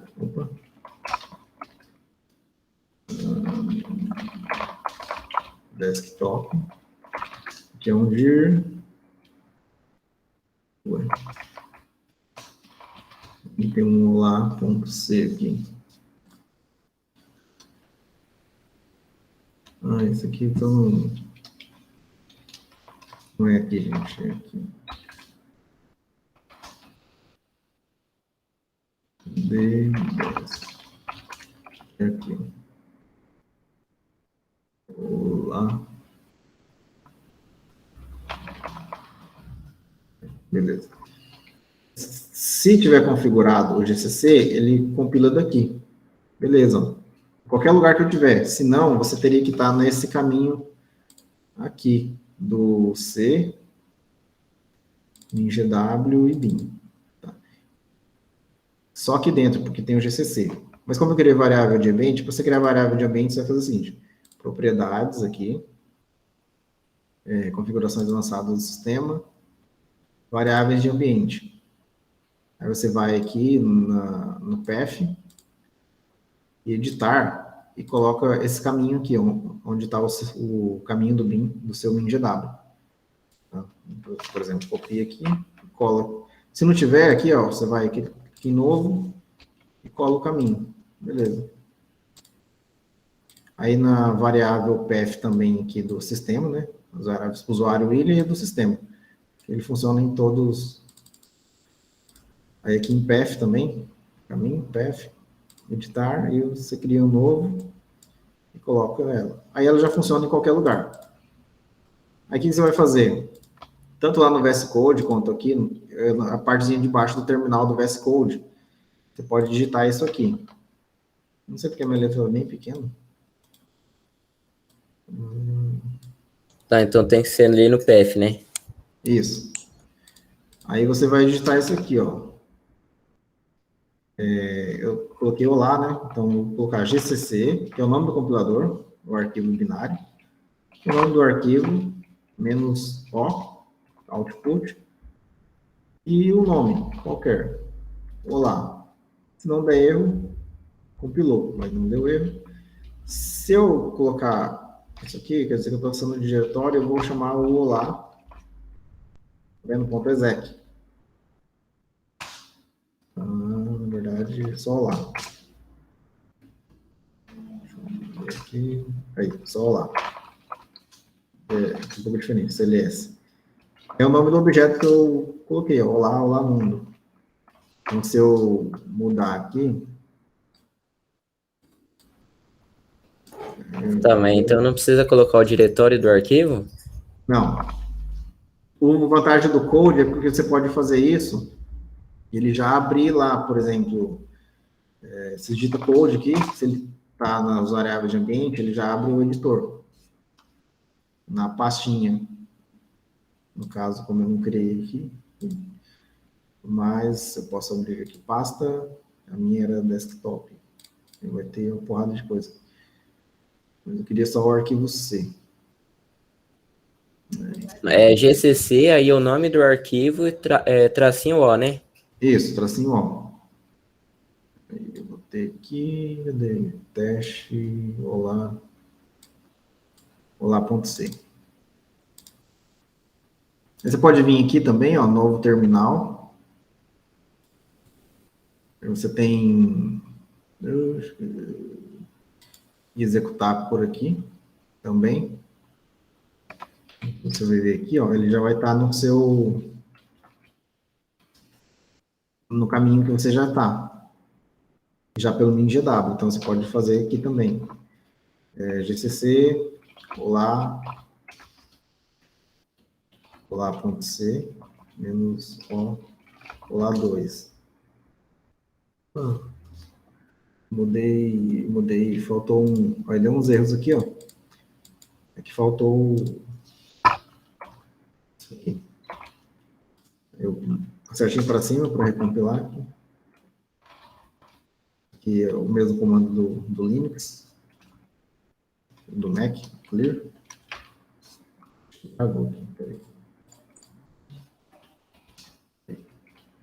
Digito, está travado. Olá. Aí aqui já não funciona, né? Que você tem que apertar ponto barra. Olá, tá vendo? Então, se você estiver num ambiente que é Mac Linux, tem que digitar ponto barra e o nome do objeto para executar. Se você estiver aqui direto no prompt de comando do Windows, você só digita o olá, o nome do objeto. No outro ambiente, ponto barra e o nome do objeto. Aí executa aqui direto no VS Code. Pode configurar para executar diretamente aqui. Você coloca a extensão. Esse aqui é um debug, né? Não quero depurar. Deixa eu ver aqui. Executar. Tem um monte de coisa para atualizar aqui. Deixa eu pedir para baixar aqui, tem que esperar. Mas enfim. Mas é isso. Ó. Agora só está baixando aqui.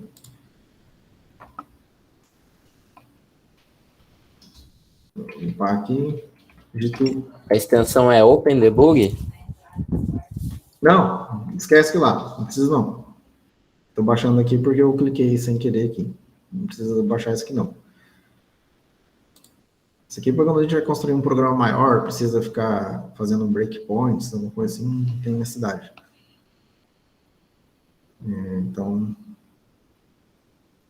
tranquilo. Do jeito que está aí, você já instalou, você já está no PF, vai funcionar. Aí você só vem aqui em terminal. Então, Não, tipo, eu já construí já o algoritmo, só não estou conseguindo compilar. aí mas ele tem que estar no mesmo caminho. Você vem aqui, ó, terminal, novo terminal. Certo. Aí ele já vai cair onde está o seu arquivo. Eu gerei aqui, tem um ambiente, então tem até outro que eu vou deixar só esse.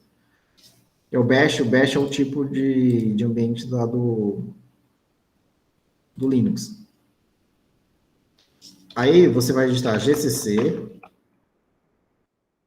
o nome do seu arquivo, que é o que está aqui em cima, olá.c, que é o arquivo com extensão, -o, que é para gerar uma saída, um arquivo de saída, output, e você colocar aqui, ó, um kkk, que é o nome da saída. E se não der erro, não tiver erro no código, ele vai compilar, tá? Ele está um pouco lento aqui, não sei porque está a extensão.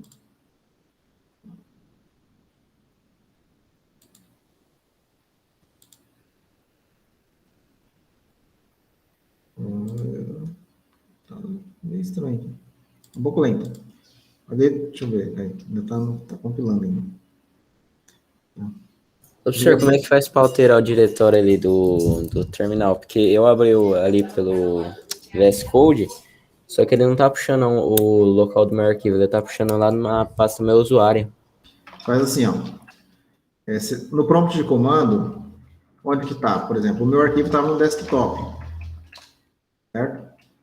Aí eu vim aqui, CD, entrei na pasta desktop. Quando eu faço assim, ó, code, ele abre esse code direto nesse caminho aqui. Se você não conseguiu, aí você pode digitar por aqui mesmo. Agora compilou, então eu posso digitar o ponto barra, kkk, ele vai executar. Eu não sei porque alguma coisa aqui que ele está ficando bem lento. Aí, aula 2, LP, pronto, beleza. Mas aí você pode usar aqui um bash, então você consegue sair do diretório com os comandos dos Linux normal. Aí eu saindo aqui do C, eu vou cair para o D. Voltando aqui, né, eu como cliquei de novo, digitei code, ele vai abrir. O computador está um pouco lento, então não considere muito isso. Não sei o que está... Já tem uma instância de execução.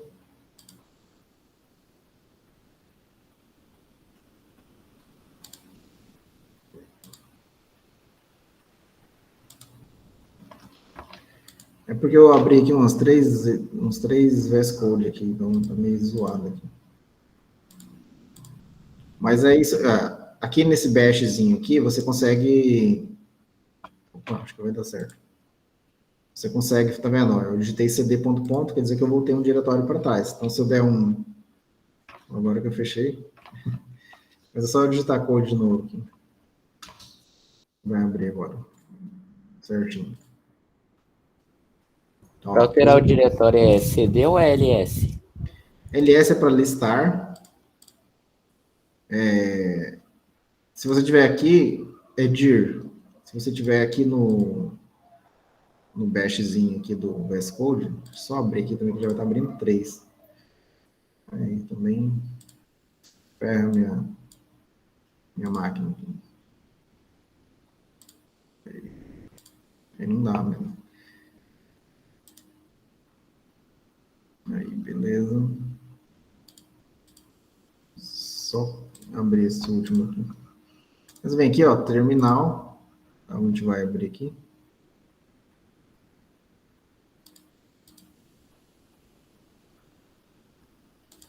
Deixa o sistema terminar de carregar tudo. Por exemplo, cd ponto, eu volto um diretório para trás. Um dir, aqui, dir acho que não tem, aqui é ls. Ele lista o que eu tenho dentro desse diretório /d. Se dá um ls, vai mostrar o que eu tenho. Tem uma porrada de coisa. Por exemplo, se eu quero entrar nesse diretório aqui, champ, eu vou dar um cd, escrevo champ, tá? Eu aperto X e Tab que ele autocompleta. Aí eu aperto Enter, ele vai aparecer nessa linhazinha amarela aqui, d/champ. Eu já entrei no diretório, né? Aí assim eu vou entrando dentro do diretório, navegando. Aí você vai entrar no diretório que está a sua aplicação. No caso a minha aqui é desktop.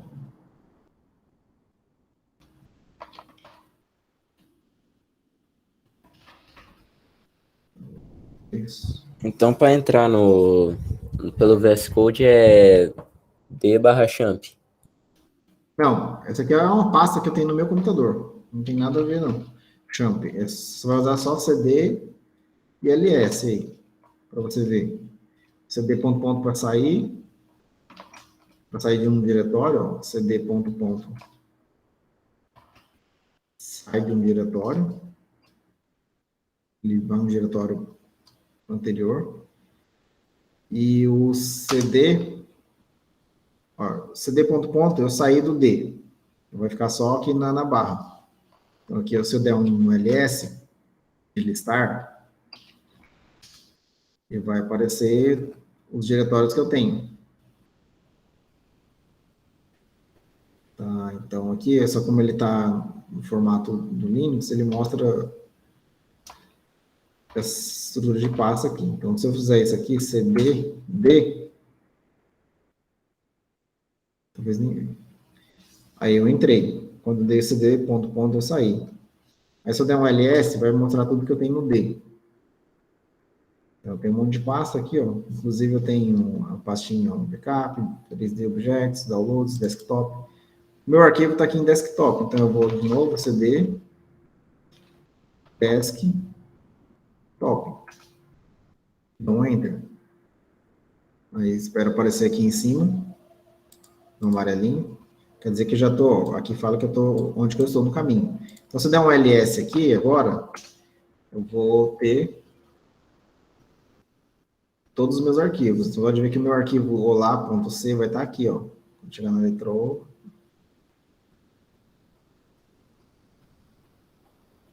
Olá.c, olá.exec. Eu não sei porque está lento, sim. Dá uma verificada. E ver esses problemas aqui. Enfim, aí terminou, beleza. Eu estou no diretório do arquivo, eu posso dar um GCC, o nome do arquivo, olá.c, menos O e o objetinho, o nome do objeto. Beleza? Senão a aula vai ficar muito grande, então... Mas aí qualquer dúvida vocês postam lá nos fóruns lá. Só colocar aqui, ó, menos ó, nome, saída.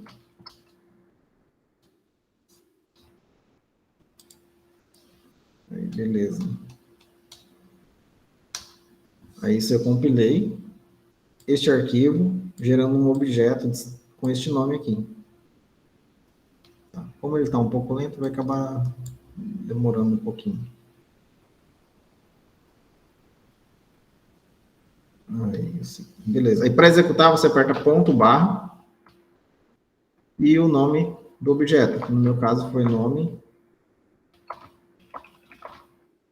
saída. Só tira o ponto .exe aqui. E ele vai executar. No caso, aparecer aula LP2. Aí, ó, aula LP2. Beleza.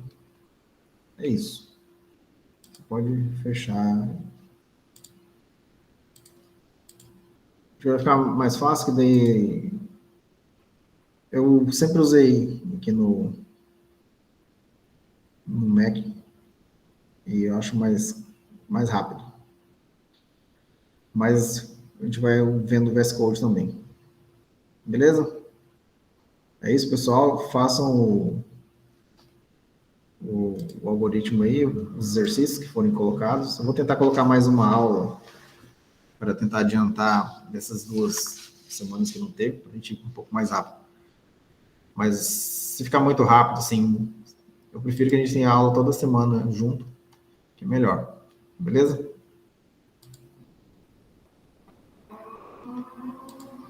Então, por hoje é isso. Tá? Até mais.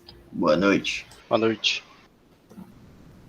O Marco, só para esclarecer ali, para você subir para o GitHub, você vai ter que... ou você vai ter que ir pelo prompt de comando, vai ter que dar uma olhadinha aí, você vai ter que pegar a sua senha, configurar a sua conta na sua máquina aí para depois você ficar mandando os comandos. Tá? Ela só é um pouquinho chatinho, e é só a primeira vez que você tem que configurar, pegar a senha, passar, e depois é só mandar o comando para subir. Não tem link, você digita ali pela linha de comando mesmo. Tá? Eu vou colocar um link ou um tutorial, alguma coisa assim, para a gente fazer isso no GitHub. Ô, professor, Oi? posso apresentar aqui para você me ajudar a compilar aqui? Tô tentando Pode, até eu só agora. vou parar a gravação, mas aí a gente fica aqui, beleza? Beleza. Senão a aula vai ficar gigante aqui. Então, até mais.